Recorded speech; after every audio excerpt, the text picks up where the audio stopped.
Hey everybody, we're back. Joey Ciccone here, connected. I'm connected with Jay Bloom today. By the way, we have the Italian and we have the Jewish. We work together. A lot of these guys work together. It's I don't very know old if you school. know that. It's very old school. You know what I'm saying? I mean, not to bring that up. Not that you didn't know that, but I'm just saying. Okay? Right? I mean... All the way back to Lansky and Luciano, It went right? back to them, and like you said, they were very, very close friends. They were. Right? And they worked together. And, we see how the mob started and where it's gone and the way it's gone. Personally, myself, the way it used to be. That was a show I had before, The Way It Used to Be. Yeah. I like The Way It Used to Be. There's a lot of people in Vegas who talk about the way it used to be when the mob ran the town. And They talk about it all the time. Last night I was with people talking about it again, bringing it up again. Everywhere I go, they bring it up again. And I'm like, I know. That's why I had the show called that at the time. Yeah. I'm a New Yorker. I'm here 12 years in Vegas, but I hear it from all the old timers that right. Everybody knew everybody's name. You could leave your doors unlocked. You could leave your car unlocked. Nobody would mess with anything. Right. And I'm from Brooklyn, New York, born and raised in Chicago. And when I talk to the guys from back east, they tell me the same story, and it's just like, but has it gone away? Well, I will not reveal. But because we don't know anything. But the bottom line is there was some heavy duty news going down yesterday, and we'll just leave it at that. You might want to check out your computer on Google. Let's get back to where we were to conclude our last segment, having you, which I wish we had another hour, 2 hours to sit, but we'll have you back. You're more than welcome anytime. Well, thank you. I had friends contact me saying, "Wow, you're gonna have Jay. It's nice too." I know you do. You did a lot of press for the mob experience, but post mob experience, you really didn't. And now I'm not. Yeah. I just want to just bring this up.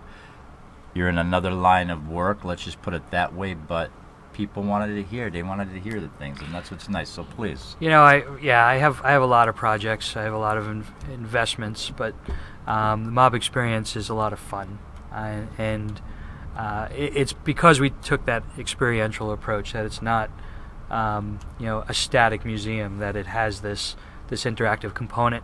When we built the mob experience, it told a story, and as you traveled through that story, you made decisions, and the decisions were recorded. And the culmination at the end of the mob experience, you go into this room that we called the Final Fate Room. Right. And depending on the decisions that you made, you either get made, you get whacked, you turn informant. Things happen. And it was, you lived it, so you know what it was like. Totally. And friends, if you went there, chat in, let us know. Carmela, very old school. Yeah, we love very old school. That's what I'm about. Jay relates to it, and a lot of the young people relate to it. Well, the young people don't, right? Because I remember the days before cell phones and the internet.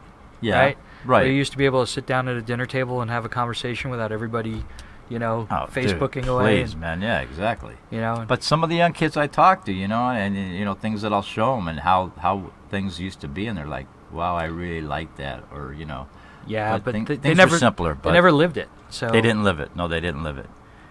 The parents lived it. Yeah. And now we're living their life with phones going off and everything. So who knows what tomorrow will bring? We don't know what tomorrow brings. So what does the future hold here? Are we going to bring Sure. that? Let's bring that out. This is And by the way, I want to say, if I can, I want to say hi to Cynthia Duncan. Yeah, absolutely. Cynthia, if you're watching, I'm not going to say your location, but I'm going to say, love talking to you the other day through Jay. I'm glad he made the connection. And Cynthia Duncan would be? Cynthia is Meyer Lansky's granddaughter. Very nice. Absolutely wonderful lady, and she's got a world of stories to share about her grandfather. And that's what's nice. She will be on the show on the 29th of August on a phone-in, and we're going to love to have her. But Jay has something special here. This was a picture that Cynthia provided to us of Meyer and his wife Teddy. So this is one of their favorite pictures. I love he actually that. had this turned into an oil painting, and Yeah. So, but this is. He was a very simple, quiet guy, and that's probably one of the reasons he was never served any jail time. You stay under. He was very, very low key. Very low key. I like because he's got. See, I got the glasses. See, they're right here. See, okay. No, they're not. I got the glasses. You actually. got the glasses, right? Yeah, I You do. got them, man. I do. But she had spoke of that picture. She loves that picture. She's like, see if Jay can let you use that picture, and Yeah. so she said, talk to Jay. While so, I was pulling the artifacts, I knew she had told you that, so I figured I'd grab the picture and bring so it down. nice, man. The artifact. We have the artifacts. It's like 1,500 artifacts in bankers boxes stacked floor to ceiling, filling an entire room. It's like a Raiders of the Lost Ark scene. There was a room. Well, I'm just saying, friends. There was a room. When I worked there for Jay, there was a room that you'd open up a room that was exactly what you said, stacked high with stuff that wasn't even on the floor. Yeah. We have. I mean, an exhibit takes about 300 artifacts. To fill a 26,000 square foot exhibit that we had at Tropicana. We only used 300 artifacts out of maybe 1,500.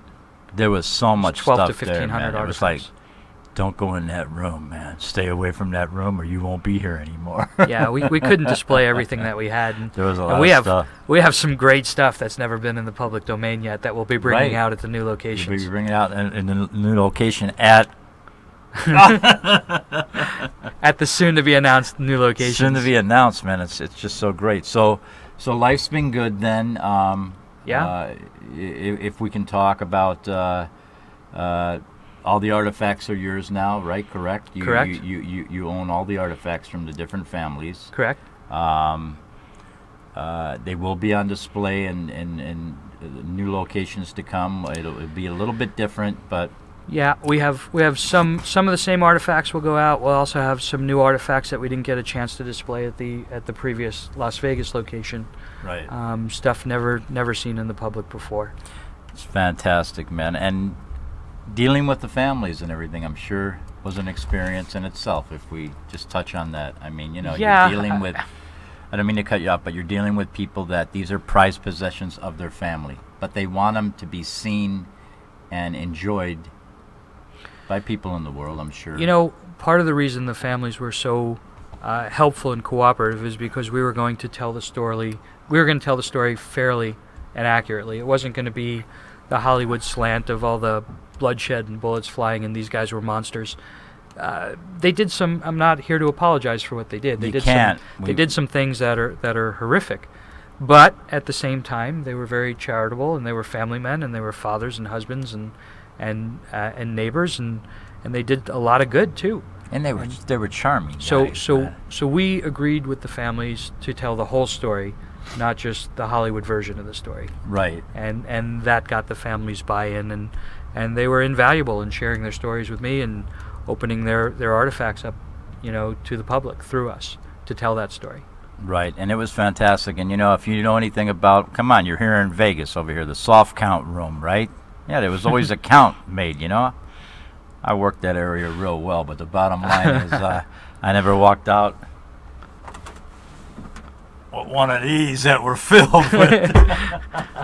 They never saw me coming, right? The guy would come in. It's going on a plane to Chicago. Nobody saw nothing. The guy would come in, no one saw nothing. He went in the thing and he walked out. Yeah. Did you see anything? I didn't see nothing. I don't know what you're talking about. There you go, baby. That's how it rolls. I mean, we just want to say a few things before we close today. I want to thank you for joining me every Friday from 11 to noon. All right. I want to just give a real quick shout out to my friend Anton. He does all my detailing on the Eldorado. I got to do this for this man. It's 520-289-2031, savantdetailing.com. Check him out. He is incredible. I have to give a shout out to him.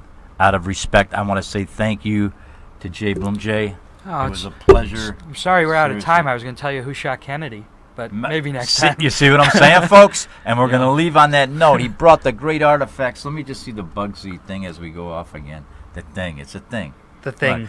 Joey Ciccone Show. Connected. We'll catch you next Friday.